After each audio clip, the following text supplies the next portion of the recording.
आइए सुनते हैं मुंशी प्रेमचंद की कहानी खुचड़। कहानी वाली सोनम की आवाज में। बाबू कुंदन लाल कचहरी से लौटे तो देखा कि उनकी पत्नी एक कुंजड़िन से कुछ साग भाजी ले रही है। कुंजड़िन पालक टके सिर कहती है, वो 1.5 पैसे दे रही हैं। इस पर कई मिनट तक विवाद होता रहा। आखिर कुंजड़िन 1.5 पैसे पर राजी हो गई। अब तराजू और बाट का प्रश्न छिड़ा। दोनों पल्ले बराबर न थे। एक में पसंगा था, बाट भी पूरे न उतरते थे। पड़ोसिन के घर से सेर आया। साग तुल जाने के बाद अब घाटे का प्रश्न उठा। पत्नी जी और मांगती थी। कुंजड़िन कहती थी, अब क्या सेर 2 सेर घाटे में ही ले लोगी बहू जी। खैर, आधा घंटा में वो पूरा सौदा हुआ और कुंजड़िन फिर कभी न आने की धमकी देकर विदा हो गई। कुंदन लाल खड़े खड़े ये तमाशा देख रहे थे। कुंजड़िन के जाने के बाद पत्नी जी लोटे में पानी लाई तो उन्होंने कहा, आज तो तुमने जरा सा साग लेने में पूरा आधा घंटा लगा दिया। इतनी देर में तो 1500 का सौदा हो जाता। जरा से साग के लिए इतनी ठाए ठाए करने से तुम्हारा सिर नहीं दुखता? रामेश्वरी ने कुछ लज्जित होकर कहा, पैसे मुफ्त में तो नहीं आते। कुंदन लाल ने कहा, ये ठीक है, लेकिन समय का भी कुछ मूल्य है। इतनी देर में तुमने बड़ी मुश्किल से 1 ढेले की बचत की। कुंजड़िन ने भी दिल में कहा होगा, कहाँ की ग्वारिन है, अब शायद भूल कर भी इधर ना आए। तो फिर मुझसे ये नहीं हो सकता कि पैसे की जगह ढेले का सौदा लेकर बैठ जाऊं। कुंदन लाल ने कहा, इतनी देर में तुमने कम से कम 20 पन्ने पढ़े होते। कल मेहरी से घंटों सिर मारा, परसों दूध वाले के साथ घंटों शास्त्रार्थ किया। जिंदगी क्या इन्हीं बातों में खर्च करने को दी गई है?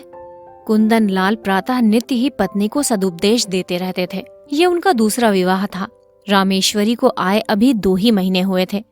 अब तब तो बड़ी ननद जी ऊपर के काम किया करती थी। रामेश्वरी की उससे ना पटी। उसको मालूम होता था ये मेरा सर्वस्व ही लुटाए देती हैं। आखिर वो चली गई। तब से रामेश्वरी घर की स्वामिनी है। वो बहुत चाहती है कि पति को प्रसन्न रखे। उसके इशारों पर चलती थी। एक बार जो बात सुन लेती है, गांठ बांध लेती है, पर रोज ही तो कोई नई बात हो जाती है और कुंदन लाल को उसे उपदेश देने का अवसर मिल जाता है। एक दिन बिल्ली दूध पी गई।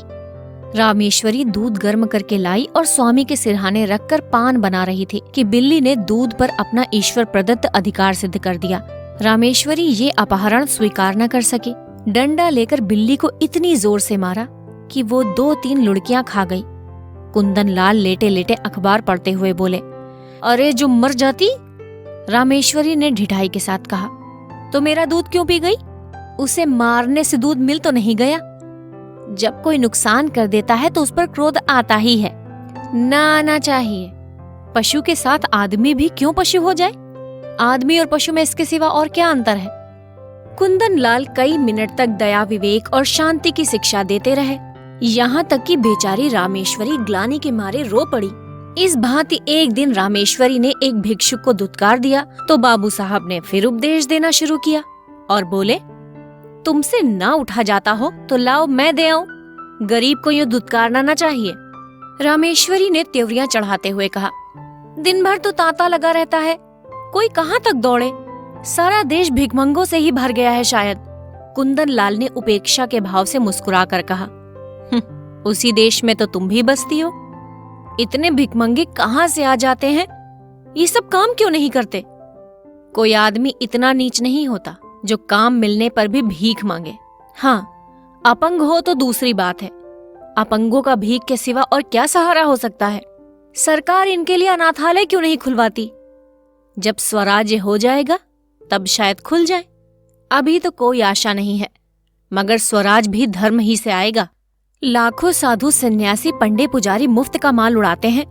क्या इतना धर्म काफी नहीं है? अगर इस धर्म में से स्वराज मिलता तो कब का मिल चुका होता। इसी धर्म का प्रसाद है कि हिंदू जाति अभी तक जीवित है, नहीं तो कब की रसातल तक पहुंच चुकी होती। रोम, यूनान, ईरान, सीरिया किसी का अब निशान भी नहीं है। ये हिंदू जाति है जो अभी तक समय के क्रूर आघातों का सामना करती चली जाती है। आप समझते होंगे हिंदू जाति जीवित है। मैं तो उसे उसी दिन से मरा हुआ समझती हूँ जिस दिन से वो अधीन हो गई। जीवन स्वाधीनता का नाम है, गुलामी तो मौत है। कुंदन लाल ने युवती को चकित नेत्रों से देखा। ऐसे विद्रोही विचार कहाँ से आ गए? देखने में तो वो बिल्कुल भोली थी।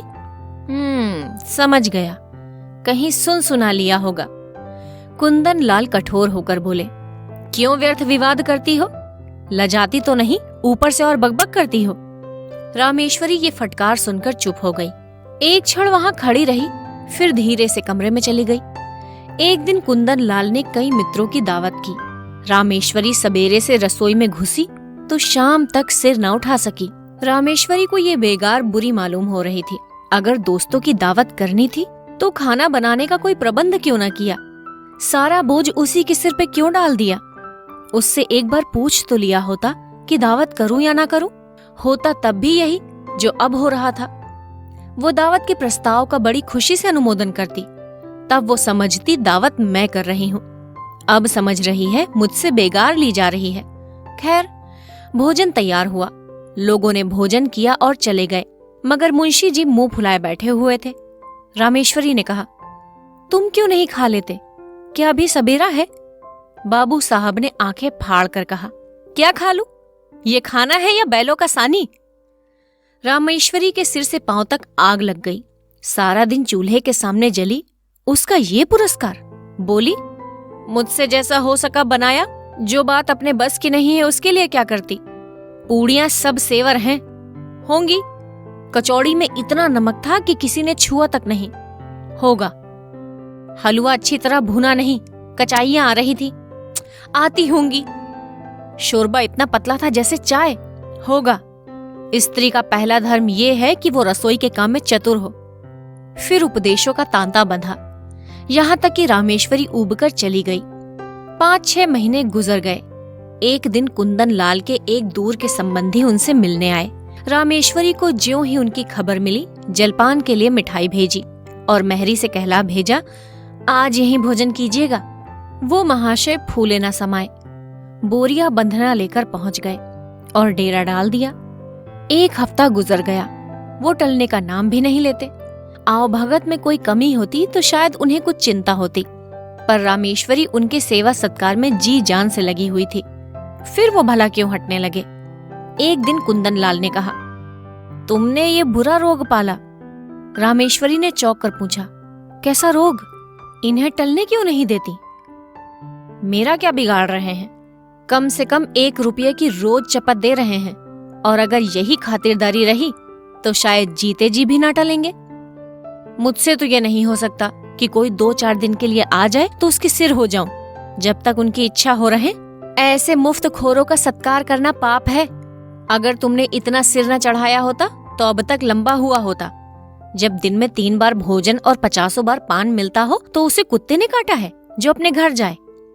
रोटी का चोर तो बनना अच्छा नहीं, कुपात्र और सुपात्र का विचार तो कर लेना चाहिए। ऐसे आलसियों को खिलाना पिलाना वास्तव में उन्हें जहर देना है। जहर से तो केवल प्राण निकल जाते हैं, ये खातिरदारी तो आत्मा का सर्वनाश कर देगी। अगर ये हजरत महीने भर यहाँ रह जाएं, तो फिर जिंदगी भर के लिए बेकार हो जाएंगे। फिर इनसे कुछ ना होगा और इसका सारा दोष तुम्हारे सिर होगा। तर्क का तांता बंध गया, प्रमाणों की झड़ी लग गई। रामेश्वरी खिसिया कर चली गई। कुंदन लाल उससे कभी संतुष्ट भी हो सकते हैं, उनके उपदेशों की वर्षा कभी बंद भी हो सकती है, ये प्रश्न उसके मन में बार बार उठने लगे। एक दिन देहात से भैंस का ताजा घी आया। इधर महीनों से बाजार का घी खाते खाते नाक में दम हो रहा था। रामेश्वरी ने उसे खौलाया, उसमें लौंग डाली और कड़ाहा से निकालकर एक मटकी में रख दिया। उसकी सोंधी सोंधी सुगंध से सारा घर महक रहा था। मेहरी चौका बर्तन करने आई तो उसने चाहा कि मटकी चौके से उठाकर छीके या आले पर रख दे, पर संयोग की बात, उसने मटकी उठाई तो वो हाथ से छूटकर गिर पड़ी। सारा घी बह गया। धमाका सुनकर रामेश्वरी दौड़ी तो मेहरी खड़ी रो रही थी और मटकी चूर चूर हो गई थी। रामेश्वरी तड़क कर बोली, मटकी कैसे टूट गई?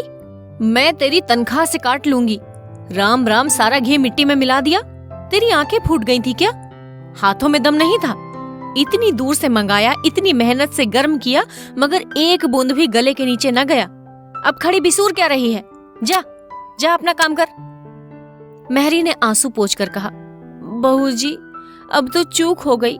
चाहे तनख्वाह से काटो, चाहे जान से मारो। मैंने तो सोचा उठाकर आले पर रख दूं तो चौका लगाऊं। क्या जानती थी कि भाग्य में ये लिखा है। ना जाने किसका मुंह देखकर उठी थी। रामेश्वरी बोली, मैं कुछ नहीं जानती, सब रुपए तेरी तनख्वाह से वसूल करूंगी। 1 रुपया जुर्माना ना किया तो कहना। मेहरी बोली, मर जाऊंगी सरकार, कहीं 1 पैसे का ठिकाना नहीं है। रामेश्वरी बोली, मर जा या जी जा, मैं कुछ नहीं जानती। मेहरी ने 1 मिनट तक कुछ सोचा और बोली, अच्छा काट लीजिएगा सरकार, आपसे सबर नहीं होता, मैं सबर कर लूंगी। यही न होगा भूखों मर जाऊंगी, जीकर ही कौन सा सुख भोग रही हूं कि मरने से डरूं। समझ लूंगी 1 महीना काम नहीं किया, आदमी से बड़ा सा बड़ा नुकसान हो जाता है, ये तो घी ही था। रामेश्वरी को एक ही क्षण में मेहरी पर दया आ गई। बोली, तू भूखों मर जाएगी तो मेरा काम कौन करेगा? मेहरी बोली, काम कराना होगा खिलाइएगा, ना काम कराना होगा भूखों मारिएगा। आज से आप ही के द्वार पर सोया करूंगी। रामेश्वरी बोली, सच कहती हूँ, आज तूने बड़ा नुकसान कर डाला। मेहरी बोली, मैं तो आप ही पछता रही हूँ सरकार। रामेश्वरी बोली, जा गोबर से चौका लीप दे, मटकी के टुकड़े दूर फेंक दे और बाजार से घी लेती आ। मेहरी ने खुश होकर चौका लीपा और मटकी के टुकड़े बटोर रही थी कि कुंदनलाल आ गए और हांडी टूटी देखकर बोले, ये हांडी कैसे टूट गई? रामेश्वरी ने कहा, ओ मेहरी उठाकर ऊपर रख रही थी, उसी के हाथ से छूट पड़ी।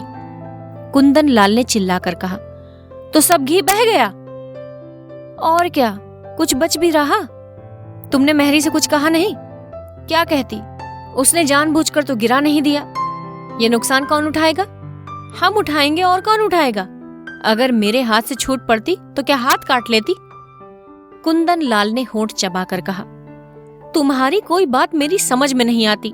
जिसने नुकसान किया है उससे वसूल होना चाहिए, यही ईश्वरीय नियम है। आंख की जगह आंख, प्राण के बदले प्राण, ये ईसा मसीह जैसे दयालु पुरुष का कथन है। अगर दंड का विधान संसार से उठ जाए तो यहाँ रहे कौन? सारी पृथ्वी रक्त से लाल हो जाए, हत्यारे दिन दहाड़े लोगों का गला काटने लगे। दंड ही से समाज की मर्यादा कायम है। जिस दिन दंड न रहेगा, संसार न रहेगा। मनु आदि स्मृतिकार बेवकूफ नहीं थे कि दंड न्याय को इतना महत्व दे गए। और किसी विचार से नहीं तो मर्यादा की रक्षा के लिए दंड अवश्य देना चाहिए। ये रुपए मेहरी को देने पड़ेंगे, उसकी मजदूरी काटनी पड़ेगी, नहीं तो आज उसने घी का घड़ा लुढ़का दिया है, कल कोई और नुकसान कर देगी। रामेश्वरी ने डरते डरते कहा, मैंने तो उसे क्षमा कर दिया है। मेहरी द्वार पर खड़ी ये विवाद सुन रही थी। जब उसने देखा कि कुंदनलाल का क्रोध बढ़ता जाता है और मेरे कारण रामेश्वरी को घुड़कियां सुननी पड़ रही हैं, तो वो सामने जाकर बोली, बाबूजी, अब तो कसूर हो गया, अब सब रुपए मेरी तनख्वाह से काट लीजिए। रुपए नहीं है, नहीं तो अभी लाकर आपके हाथ पर रख देती। रामेश्वरी ने उसे घुड़ाकर कहा, जा भाग यहाँ से, तू क्या करने आई है? बड़ी रुपए वाली बनी है। कुंदनलाल ने पत्नी को कठोर नेत्रों से देखकर कहा, तुम क्यों उसकी वकालत कर रही हो? ये मोटी सी बात है और इसे एक बच्चा भी समझता है कि जो नुकसान करता है उसे दंड भोगना पड़ता है। मैं क्यों 5 रुपए का नुकसान उठाऊं? बेवजह क्यों नहीं इसने मटके को संभाल कर पकड़ा? क्यों इतनी जल्दबाजी की? क्यों तुम्हें बुलाकर मदद नहीं ली? ये साफ इसकी लापरवाही है। ये कहते हुए कुंदनलाल बाहर चले गए। रामेश्वरी इस अपमान से आहत हो उठी। डांटना ही था तो कमरे में बुलाकर एकांत में डांटते।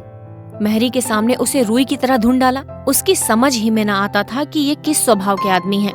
आज एक बात कहते हैं, कल उसी को काटते हैं, जैसे कोई झक्की आदमी हो। कहाँ तो दया और उदारता के अवतार बनते थे, कहाँ आज 5 रुपए के लिए प्राण देने लगे। बड़ा मजा आए कल मेहरी बैठी रहे, कभी तो इनके मुख से प्रसन्नता का एक शब्द निकला होता। अब मुझे भी अपने स्वभाव को बदलना पड़ेगा। ये सब मेरे सीधे होने का फल है। ज्यों-ज्यों मैं तरह देती हूँ, आप जामे से बाहर होते हैं। इसका इलाज यही है कि एक कहे तो 2 सुनाऊं। आखिर कब तक और कहाँ तक सहूं? कोई हद भी है।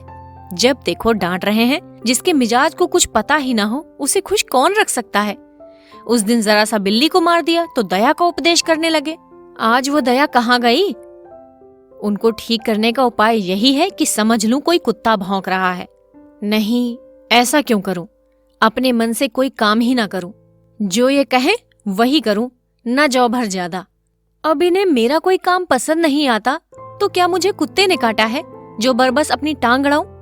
बस यही ठीक है। वो रात भर इसी उधेड़ बुन में पड़ी रही।